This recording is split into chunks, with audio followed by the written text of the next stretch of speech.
नमस्कार, मैं हूं रजत अग्रवाल और आप देख रहे हैं यूनिक इंडिया न्यूज़। खबर लोनी गाजियाबाद से। लोनी में थाना इंचार्ज का घिनौना चेहरा तब सामने आया जब एक महिला ने उस पर गंभीर आरोप लगाए। लोनी के पूर्व सीओ राजकुमार पांडे ने भी लोनी थाना इंचार्ज विजेंद्र बढ़ाना पर लगाए गंभीर आरोप। राजकुमार पांडे ने बताया कि लोनी थाना इंचार्ज विजेंद्र बढ़ाना वर्दीधारी रेपिस्ट है और पुलिस की वर्दी पहनकर रोजाना रेप करता था। परेशान महिला हूँ, बहुत परेशान हूँ। मैं इस टाइम में अपनी बात मीडिया के सामने रखना चाहती हूँ। मेरे पति ने मुझे तलाक दे दिया था। मेरे पति ने मुझे वहाँ से तलाक के बाद मेरे जो महिला थाने में वहाँ मेरा केस चल रहा था, वहाँ से 2 लाख रुपए मुझे फैसले में मिले। मैं 2 लाख रुपए मेरे पास रहे। मैंने सोचा मेरे बच्चे छोटे छोटे परेशान है, बहुत परेशान थी मैं, खाने से भी परेशान थी। मैंने कहा वो 2 लाख रुपए मेरे वैसे ही खर्च हो जाएंगे। मैंने एक आदमी से कहा, मैंने कहा मुझे हमारे जानने वाला था जहाँ मैं किराए पे रहती थी, मैंने उसे 2 लाख रुपए दिए। बोला कि मैं 2 लाख रुपए में हमारी गाड़ी निकलती है। मैंने कहा तो हमारे नाम करा दे। बोला तेरे नाम तो होगी नहीं वो गाड़ी, हमारा रिकॉर्ड अच्छा है, वो गाड़ी मेरे नाम होगी और फिलहाल तेरे साइन करवा दूंगा। मैं कहने की ठीक है। मैंने उसे अपने 2 लाख रुपए और चीज दे दी। मैंने कहा मेरी गाड़ी निकलवा दियो। कहने लग गया ठीक है। वो 15 दिन बाद तेरी गाड़ी आ जाएगी और वो पैसे भी जो तेरी गाड़ी आ जाएगी वो तेरे नाम हो जाएगी। मैंने 15 दिन बाद उससे पूछा कि मेरी गाड़ी कहाँ है, तो कहने लगे कल 2 दिन रुक जा, मैं तेरे कागज लेके आ रहा हूँ। वो 2 दिन बाद आया, मेरे पास कागज लेके आया। उसने दिखाया मुझे कागज, तो उसने कोर्ट मैरिज के कागज दिखाए। मैं कहने लगी ऐसे तो कोर्ट मैरिज हो ही नहीं सकता, तूने ये कागज कहाँ से बनवाई। बोला कि मैंने कहा मैं कोर्ट में गई नहीं और इस तरीके से तूने मुझे बस इतना बता दे कहाँ से बनवाए। कह रहे मैंने बनवा लिए और देख मेरी गलती कोई ऐसी नहीं है कि मैं तुझे ऐसे पैसों में फंसाता। मेरे घर वालों ने, मेरे भैया ने कहा कि वो 2 लाख रुपए आ चुके हैं मेरे पास, मगर तू इस तरीके से पैसे उसके साइन करवा दे और साइन करवा के हम उससे कह देंगे हमारा कोई मतलब नहीं है इससे। मैंने इसलिए वो कोर्ट मैरिज करा। फिर भी मेरे को गुस्सा आया, उसे मैंने मारा और उसे पकड़ के मैं थाने में ले गई। मैंने कहा मेरे साथ चल थाने में। मैं सच्चो थाने में बढ़ाना जी है, मैं उनके पास लेके गई। उन्होंने कहा क्या बात है। मैंने कहा सर ऐसे इसने मेरे से कोर्ट मैरिज के कागज साइन करवा लिए, मैंने इसे 2 लाख रुपए दिए और इसने वो 2 लाख रुपए मेरे से 2 लाख तो दिए नहीं, कोर्ट मैरिज के कागज तैयार करवा लिए। कहने लग गया है उसने 2-3 थप्पड़ मारे, उन्हें बंद कर दिया। कोई बात नहीं। मैंने फिर सर के पास में बंद करवा के शाम को आई। मैंने कहा सर मेरे से पैसे चाहिए। मैं दूसरे दिन आई सर के पास। मैंने कहा सर इसने ये पैसे देगा नहीं देगा। कह रहा हम पैसे तो नहीं दिलवा सकते कोर्ट मैरिज के चक्कर में, तो अब ये तू उसकी बीवी हो गई। मैं कहने लगी सर मेरे से धोखे से करा शादी। तो उन्होंने कहा तू इधर आ। मैं ऑफिस में गई उनके। पहले तो वो बाहर बैठे थे, जो बाहर चेयर बिछी रहती है। फिर उन्होंने मुझे पीछे ऑफिस है उनके पास, ऑफिस में बुलाया कि इधर आ, मैं तुझे बात कर ली है, तू अपनी बात रखियो मेरे सामने, मैं लिखूंगा। मैं चली गई इस कमरे में। तो कहने लगे कि देख रूबी तू इतनी अच्छी है, तू उसके पीछे चक्कर में पड़ रही है, वो 2 लाख रुपए तो कुछ भी नहीं है, मैं तुझे बहुत कुछ पैसे दे दूंगा, तू 2 लाख रुपए के चक्कर में मत लग। मैं कहने लगी कोई बात नहीं। मैंने कहा सर मुझे वही पैसे चाहिए। बोले कि नहीं। मैंने कहा नहीं सर मेरे को ना वही 2 लाख रुपए चाहिए। बोले इधर आ मुँह खोल अपना। मैं कहने लगी नहीं सर मैं मुँह नहीं खोलती, मैंने आज तक मुँह नहीं खोला है। कहने लगे हमारे ऑफिस में सीसी कैमरे लग रहे हैं, मुंह खोल के ही आना पड़ेगा।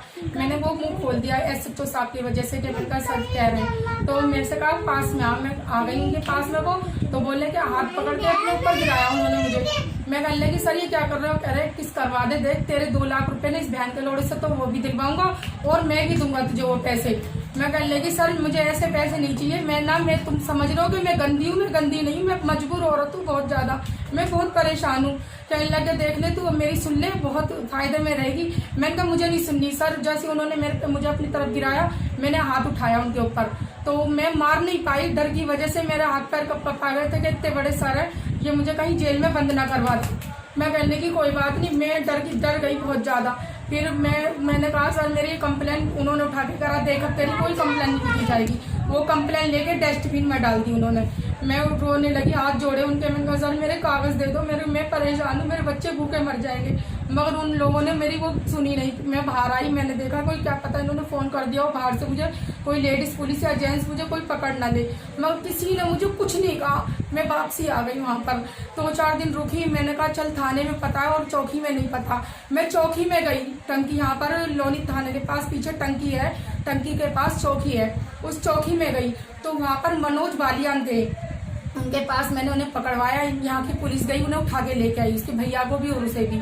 तो वहाँ पर यहाँ पे सभासद है अशोक बिहार का चेक पोस्ट पे, वो सभासद और 2-4 जने और आए थे, शकील भी और नौशाद, ये सब आए थे वहाँ पर। ये फैसला करके ले गए, कह रहे जो हुआ 2 लाख रुपए तेरे तो गैरू भी, मगर ये है कि जब इसने बीवी बना लिया तो कोई बात नहीं, हम तुझे खर्चा देंगे। मैं कह लगी मेरे 2 लाख रुपए मुझे पहले चाहिए। कह रहे हाँ चल तेरे 2 लाख रुपए भी दे देंगे, और जब तक ये 2 लाख रुपए अदा नहीं कर सकते हम तुझे पैसे दे देंगे, कोई बात नहीं। मैं इनके घर गई वहाँ पर, तो 2-4 दिन बाद उन्होंने फोन करके बुलाया कि पैसे ले जा।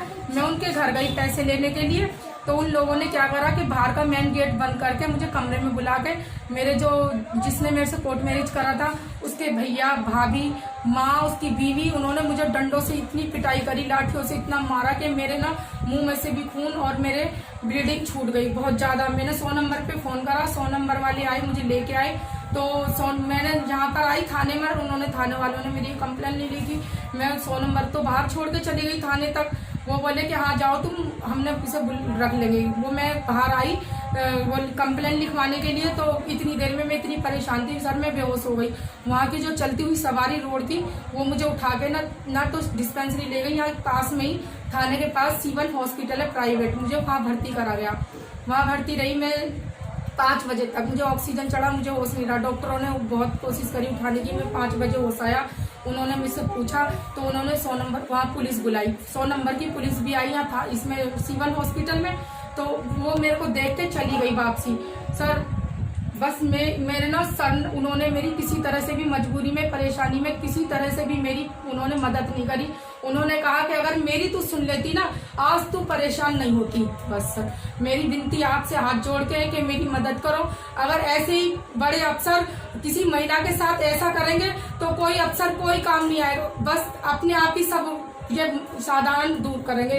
मैं आपके हाथ जोड़ के विनती कर रही हूँ कि मेरी जैसी औरतों की मदद करें और परेशानी दूर करें। सोशल मीडिया पर पुलिस उपाधीक्षक श्री राजकुमार पांडे ने कुछ ऑडियो वायरल किए हैं। इस संदर्भ में मुझे जांच आवंटित की गई है। उक्त संदर्भ में पुलिस उपाधीक्षक श्री राजकुमार पांडे द्वारा कोई भी लिखित शिकायत मुझे प्राप्त नहीं हुई है। कार्यालय अभिलेखों को देखने से ज्ञात हुआ कि जनपद गाजियाबाद में पुलिस उपाधीक्षक श्री राजकुमार पांडे को 3 वर्ष पूरे हो गए थे और उनका रूटीन ट्रांसफर जनपद महोबा के लिए हुआ था। वर्तमान समय में वे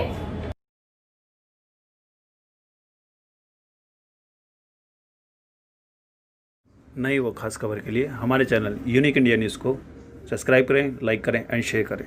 थैंक यू।